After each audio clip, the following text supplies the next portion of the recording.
In this video, we'll talk about Urban Photonic Santable display, which is based on the principle of holograms.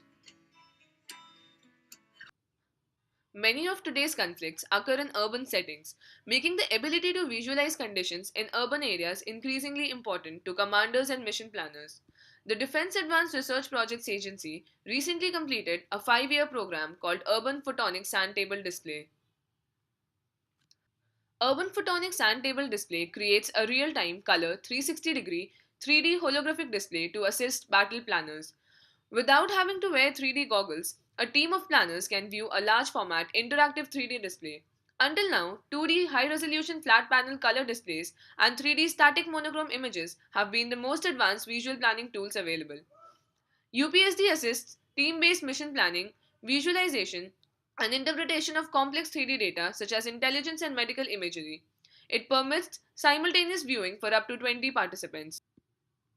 It is interactive, allowing the image to be frozen, rotated, and zoomed up to the resolution limit of the data. The holographic display enables full depth capability up to 12 inches. UPSD is based on full parallax technology, which enables each 3D holographic object to project the correct amount of light that the original object projected in each direction for full 360-degree viewing. Urban Photonic Santable display uses holographic display. So, let us look at the principle of working of holograms. Holography is based on the principle of interference. A hologram captures the interference pattern between two or more beams of coherent light. A hologram is made by reflecting a laser beam of the object we want to capture.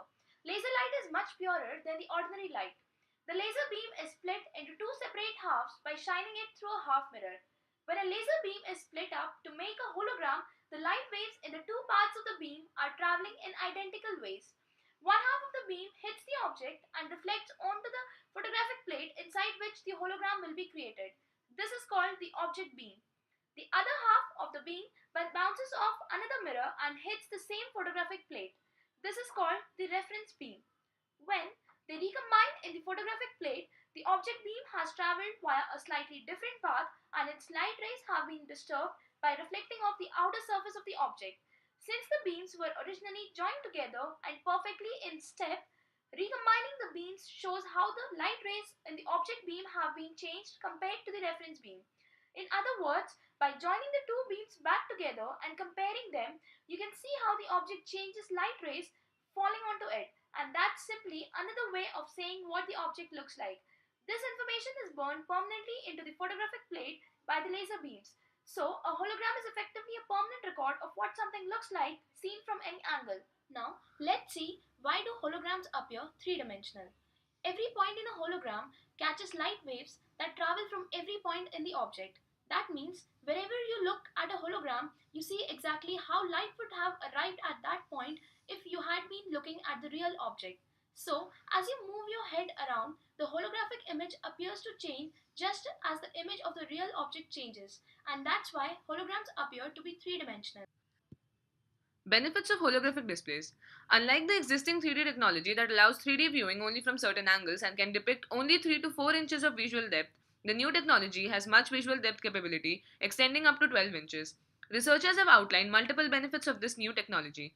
It could be used in areas ranging from complex military operations, medical imaging, entertainment, and also for promoting businesses. Now, the drawbacks. Despite the benefits of 3D holographic display proclaimed by researchers, this technology has not become much popular.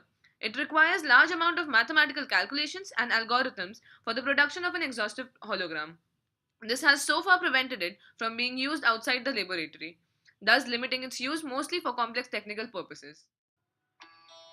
Thank you.